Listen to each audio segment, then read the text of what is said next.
Hey guys, Terence from Charge Back Forward here. I just finished watching the Xbox Microsoft press conference. Alright, let's get into this one. So first off, they opened with Metal Gear Solid 5, saying that it was now available on the Xbox One as, well, obviously they wouldn't mention PS4, but we already knew it was coming out of that. So it was nice to see the gameplay footage, and it looks really good. The game looks gorgeous. Kiefer Sutherland's voice and his acting mocap is already coming through. It's got some good open world stealth elements to it. It looks really intriguing. I am looking forward to playing that game. On the Xbox One, though, we'll see. Don Matrick, or whatever that guy's name is, still can't speak in front of an audience. I understand from a shareholder perspective that you want to get the CEOs and the VPs, etc., speaking, but yo, learn to talk with your hands as opposed to, hi. We're really pleased to mislead you and misdirect you. The guy's annoying. Like, please go to Toasters or something, learn to talk properly in front of an audience. You bore me to death. And he's so lucky too. Had I had the time when they did the Xbox One reveal, I was going to do a really nasty video just impersonating all of them because they suck at public speaking. Guys, you are unrealistic. I am not convinced by you whatsoever. And learn how to use your hands. Because if you can't, don't bother using them. Just don't. So at the conference they briefly spoke about the new redesign of the Xbox 360, which basically looks like a clone of the Xbox One. As a bonus now for Xbox Live Gold members, you get 2 free downloads a month. The newest one's going to be a couple of old games. I think it's Assassin's Creed 2 or something, and Halo 3. So, wow. But hey, you know, cool. Thanks for the effort of giving free games to your paying customers. That's kind of okay. So, it looks like the price model is not that much better. Still $200 for a 4 gig unit. There's a couple other price point ones, and don't really care. I got my 360, cool. But it is nice that they did do a redesign, and especially for those that do decide to get an Xbox One. I guess it would be kind of neat having the new design Xbox 360 and the Xbox One in an entertainment center together. It gives it a sense of uniformity. So I know this is going to shock you guys because I'm going to say something good about Microsoft, but good job on that one. I kind of like the look of uniformity on a stereo tower and whatnot. That's pretty much all they really said about it. And they said there's hundreds of games still coming to Xbox 360. And then they dropped it like a hot potato.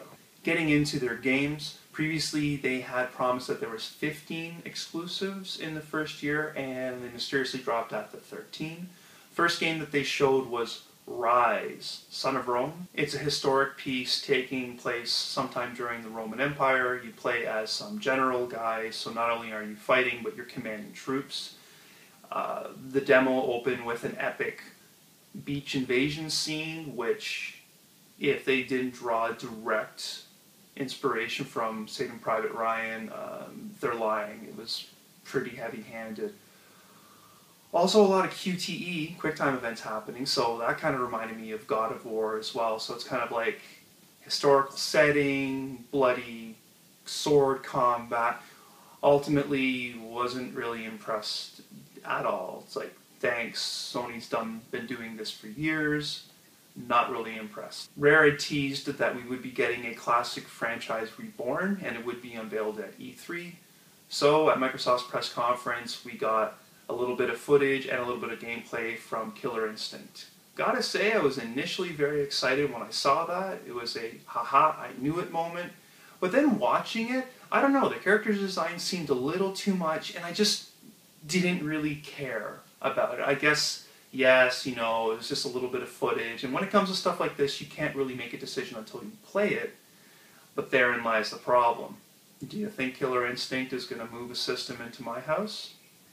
At one point, a shiny new McLaren sports car pops up on an elevated platform onto the stage, and then they talk about Forza 5 and getting rid of AI and discussed cloud-powered opponents. So I guess it's gathering data from people's driving habits or whatever, and then kind of instituting that into your opponents. Seems like a good idea. We'll see. Also, as a bonus, is all, you know, real cars, real circuits. Not the hugest racing fan anymore, but still for racing fans, and especially fans of the Forza series, that one would be a game to definitely look forward to this November. Oh yeah, they showed a new Minecraft. I don't even want to call it a new Minecraft game. It's just another port of Minecraft for 360. Don't care. We also got to see in-game footage of Quantum Break, which essentially was a bit of a cutscene, but there was some gameplay element to it, I think. Looks pretty cool. Excited. Not gonna lie, I am disappointed that we're not seeing another Alan Wake, considering it was left on a cliffhanger. That being said, always good to see new IPs forming, and hopefully this game, which seems to have an interesting dynamic to it, will be a good game. Also shown was a game called D4, which was a cel-shaded episodic murder mystery. The problem with trailers now and footage is they just try to jump cut things too much. It's like, I don't know at what point in history editing became like an epileptic seizure to watch, but therein lies what it is. I'd have to watch the footage again to kind of grasp what the game was really about, but episodic murder mystery, there's some action elements to it. I guess we're just going to have to stay tuned to see what that game is as that develops. Which brings me to Project Spark. I tried to give this game a fair chance. It is a Kinect-enabled game, so you speak commands to it, and then some other guy shows up with smart glass, and then it just becomes like a peripheral joke to me. It's basically a game that is a debug mode, and, well, I wouldn't call it a blatant ripoff to Little Big Planet. It's clear to see where their inspiration comes from and the market that they're going after with this game. Probably going to excite some gamers. Me, on the other hand,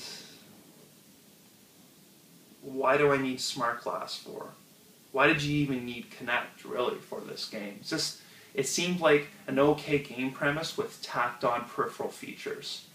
Not impressed, Microsoft. One theme that I felt was reoccurring in the conference was having smart glass shoved down your throat. So not only are you going to have to pay the system, but certain games, to get the full benefit and the full gameplay richness of it, you're going to have to buy Microsoft's tablet. So if I wanted a tablet to play a game on a home console, I think Nintendo already has that one covered. There's this thing called Upload Studio, which, of course, you can take moments from your gameplay, like they showed in Killer Instinct, where you're able to edit and customize a recording of a match. And the end result that they showed, which was incoherent, flashy, and honestly, I think that's the only one I'm ever going to watch. So I think it's a huge misstep by Microsoft. Another one. Though, they have hooked up with Twitch, so in terms of showing footage and feeding it live and having an audience watch it, that's pretty cool. A lot of people do playthroughs or let's plays, so to that crowd that produces that content, or that crowd that wants to watch that content, I think that's a pretty good feature. Capcom was hinting that they would be unveiling a new game, and friends and I had a bit of a debate as to which game it was going to be. I personally picked Dead Rising 3. I thought they're probably going to shove this. It's time for a sequel. It would show off the power of the new system, you know, with hundreds of NPCs, and they did it. And it kind of looked good. It looked kind of gritty, and then it looks really serious, and then it looks really innovative by, at one point the character uses a flare gun and shoots it in the air to distract the zombies and create a path for him. And then when he's in the dark, he tapes a little flashlight to a gun, which is very practical and makes sense. Then he goes outside and attaches, I don't know, something at one end, like a sledgehammer, and then like a blade saw at the other, and then it kind of got back into the corniness that we know and expect from Dead Rising. But it seemed that it didn't capture it properly. I felt jarred by the visual presentation of it. While it did look good, the comical aspects didn't fit because it seemed rather dark and more serious aesthetically. Again, we're going to have to wait and see, and they dropped the bomb that that is going to be an Xbox One exclusive. so I may not be playing this game in the near future.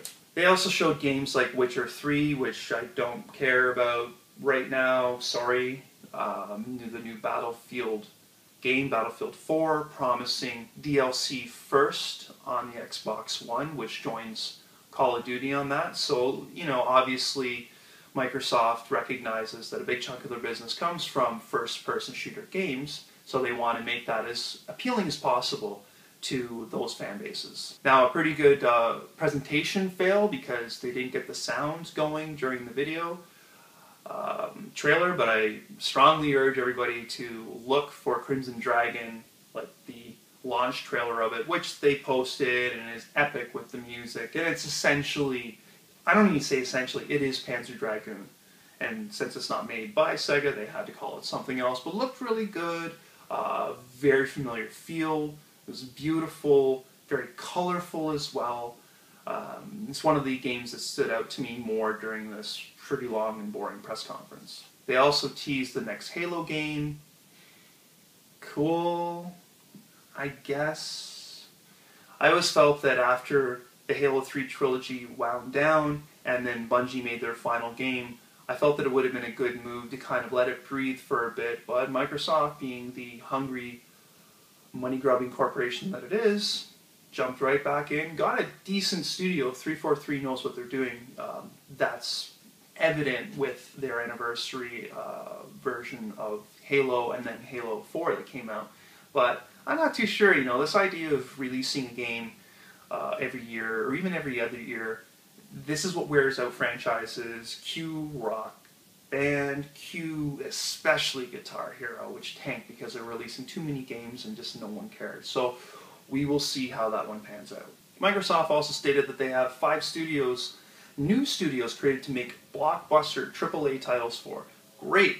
That's more generic, watered-down FPS, safe crap. I'm not looking forward to that because, really, with the exception of a few things, I'm happy to see innovation that they did show, but not all of it worked.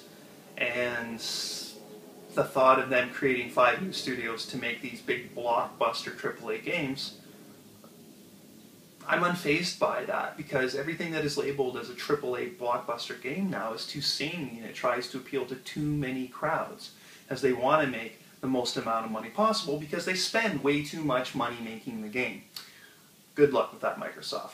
The last game that they showed was Titanfall. And to be honest, if someone told me that that was a Call of Duty game after I saw the footage, but without knowing it was something else, I would have believed them. Again, guys, how many first-person shooter games do we need? I know there's a market out for it, but Call of Duty kind of has that one in the bag right now. And with all these other heirs to the throne, it's a overburdened, oversaturated genre that hopefully people are going to get bored with now and demand innovation by not giving these companies their money. So in closing, at least for this video, Microsoft did announce that the Xbox One will be available this November for $500. They didn't give an exact date, but considering Call of Duty comes out on the 5th, I have a feeling that the Xbox One will probably be out no later than the 5th of November, because what's the sense of releasing a new Call of Duty, especially when all the hype is going on the next generation consoles if it doesn't launch with it. Big Mike and I will get into this at a later date, after we've seen all that E3 has to offer, after we've seen everything that the companies want to show us at E3. We'll let you know who the winners and losers are of E3. But from what I saw in the Microsoft press conference, especially after seeing the reveal, I am extremely unimpressed with Microsoft and talking directly to you. Smarten up. Because as it stands right now, that $500 that was going to be going to you for a new system isn't. And I'm really going to take a close look at what you guys are doing in terms of the games that you're releasing and the fact that they didn't address a single concern that is in the gaming community public right now. It's kind of funny that they would announce it, to reporters, but they didn't have the guts to go up on stage and say, hey, this is the reason why we're doing it, and this is the reason why it is good for you, the consumer. All the changes that they've made are for their benefit and for the publisher's benefit only. So, I'm waiting a couple hours and I'm going to catch the Sony press conference. Let's see how they fare. Guys, check back in a few hours for the next video as Chargeback 4, its coverage of E3 continues. Until then, my name is Terence.